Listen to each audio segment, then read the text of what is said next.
Hi guys, welcome back to another video, and we'll jump straight in here, and we're looking at this guy here on the bike with a passenger, qualified rider, and basically in my opinion should know better because he's got someone on the back, so you would think he would be taking their life into consideration as well with his silliness.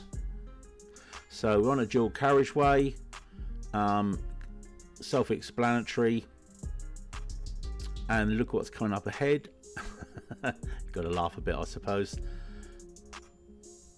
So as he catches up, we're just doing 30 and catching him up, of course, because we're doing speed limit. And then after the speed limit is eliminated, then he does that. And I don't quite understand at the end of the day, because as we go further up the road, we're then come up to some traffic lights and he's forced to wait, as are we, and all of that dangerousness and speeding for absolutely nothing, whereas a qualified rider should know a lot better than that, really, setting a great example.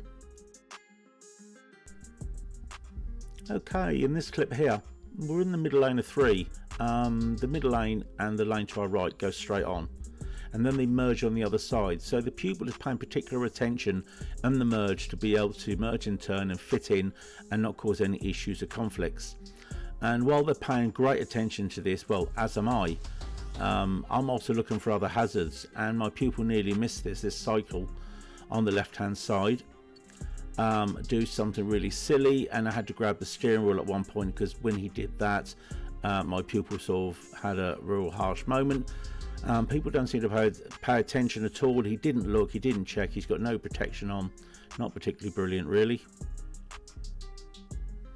Now in this clip here, it's about two issues really. It's about a vehicle further down at the pedestrian crossing that has parked or placed their car in a totally inappropriate place. When there is parking around here, there are a lot of side roads you can actually put your car in, and even down there is a supermarket, and you can park in there if you really have to. I have no idea why they've parked there, and if they're broken down, where's the hazard lights? Totally inappropriate, zigzag lines on a crossing. Wow. If we, and there's plenty of places around it, but if we have a look at the back camera as we're coming down, I did actually notice something when we was actually passing the car. And there is on the right hand side, and what's that in the window? Is that a bit of karma, maybe? Yeah. Now see, the lights just changed for people to cross. It's this woman here I'm looking at. She's got 2 kids, now about to set an example. She's come from that direction, so if she wanted to get across the road, why not use the crossing? No, let's just cross where the hell we like. Though she looked, it's the kids I'm concerned about, and there's 3 other people that just crossed the road willy-nilly as well, but they're adults. It's people and parents setting an example for their kids, and to me that was a pretty poor example. Now this clip here is becoming pretty standard behaviour on the road. It's not that this BMW does anything wrong, or the van, it's a set of circumstances that present themselves that does this. Now the BMW immediately, we're coming up to a roundabout, and he goes in that right hand lane, and as you can see there's no markings on the road, so technically he's not doing anything wrong, apart from probably being a bit discourteous to the learner car that's presented in front of him.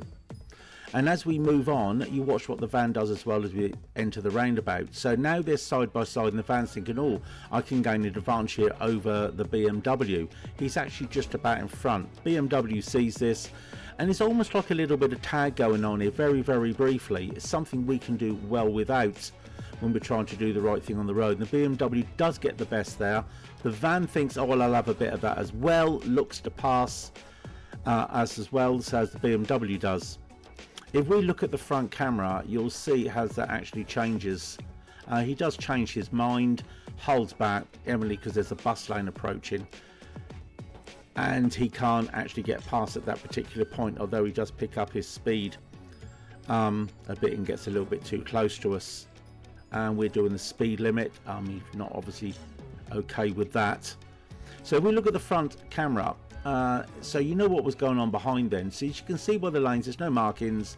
So by doing what he did, we are now very much obliged to try and keep right over to the left to watch for this car, for his intentions. We know there's a bus lane coming up.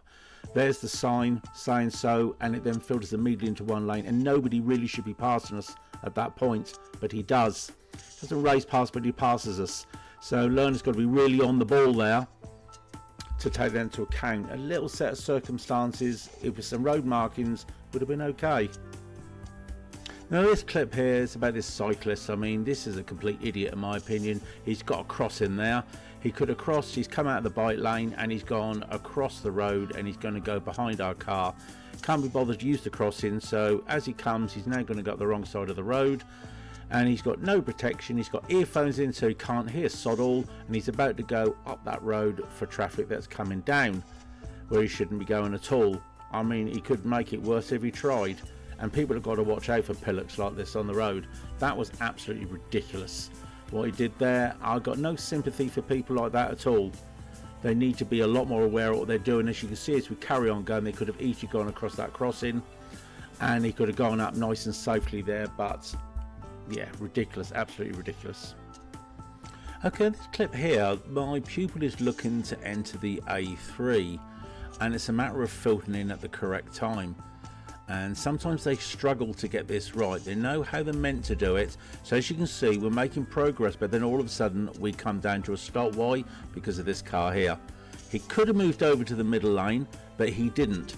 And now we're still sort of stuck here, and you're probably thinking, well, why aren't we making progress? We do so now, but what will make that a little bit clearer is when you get to see it from the rear camera and how that this sort of panned itself out before we could actually enter the A3. We could have done with a little help from a couple of cars, but if that blue one just simply would move it, it doesn't have to, of course, but if it would have done, it would have been so much more helpful. As you can see, when you see down the A3 from the rear camera, it is quite clear. There's not a lot going on, so the car could have easily moved over. As you can see it coming up now, but it doesn't. It stays there, and so that's fine. Now we go to go, but when that happens, my pupil didn't move because of that white car enclosing. It was thinking of going again, and then this black car pulled out, went into the middle lane. Now these are qualified drivers, so yeah, of course they're getting on with it, but they knew what we were trying to do, and no courtesy at all, really, no empathy there whatsoever. Okay, this clip here is one of my favourites, a lovely E-Type convertible Jag. I really like that car, very nice, but what we're really looking at here is the pillock in the middle lane in the black Tesla. Watch him closely and what he gets up to. The E-Type is just sort of carried on in its way. This car goes out to the third lane for whatever reason and then really comes back into the middle lane again. What was that all about, you may ask, because I certainly don't know. Then he just literally pulls in front of the E-Type, and that really displeases the fella in the E-Type. He can't seem to make his mind up. We get out the M25 lane, we're not wanting that now. We want this lane, so we left it, you know, just as the most reasonable time to move out. Now, looking back at this black car, and he undertakes a silver car, then he comes back out. He doesn't want the M25 either. Now this is where the fun starts to begin. He catches up, he looks at him, he wants to know what the hell is going on. But there's a moral here. I'm just going to put this in slow motion initially, just so you can kind of just feel what's going on more than anything else.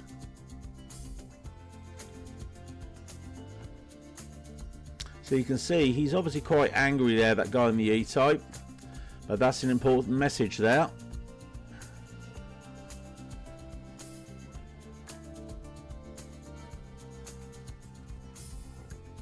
Yes, he certainly misjudged what was going on in front of him because of his anger with the guy in the black car.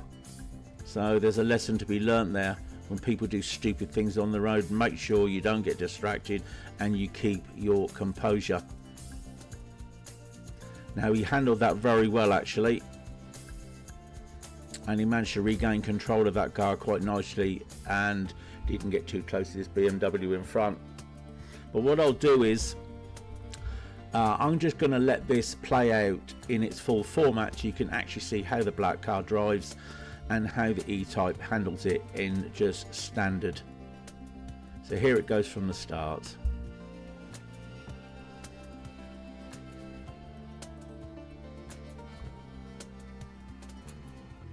So E-Type just passes him really underneath, and for some reason he doesn't really like that, he accelerates again and passes the E-type and goes out to the third lane in the process of doing it. Some strange driving behaviour. And let's be honest, he should never have been pulling in front of the E-type there, that's for sure. That was just way too close. But as you say, he got annoyed at that. And then as the car gets back into the lane behind us again, as you'll see, the E-type, keeping his distance at the moment, is somewhat miffed and angry, and that's why he probably catches up quite quick. Maybe just shout a few unsavoury words at him, look. And that got him distracted, lost attention, and nearly lost a hell of a lot more than that. I'm glad he was okay, though. That would have been some bad karma, I think. Anyway, let's move on.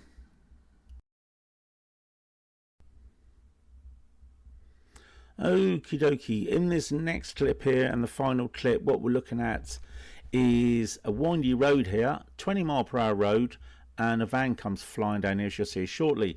What I was concerned about when I first saw this was the two vehicles there parked on the right, that van and that car. Imagine if someone was looking to cross behind that car, even if they were taking it easy. He comes flying around, he wouldn't have been able to stop. Not a chance of it.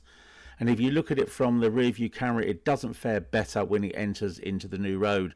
There's two giveaway lines there, and with his speed, he never could even look properly on either one of those, driving like that. Lucky day, but that's going to run out. That was some pretty poor driving in itself.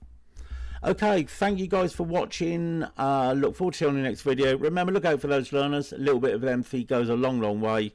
Very much appreciate it. Please like and subscribe, and I'll see you on the next. Bye bye for now.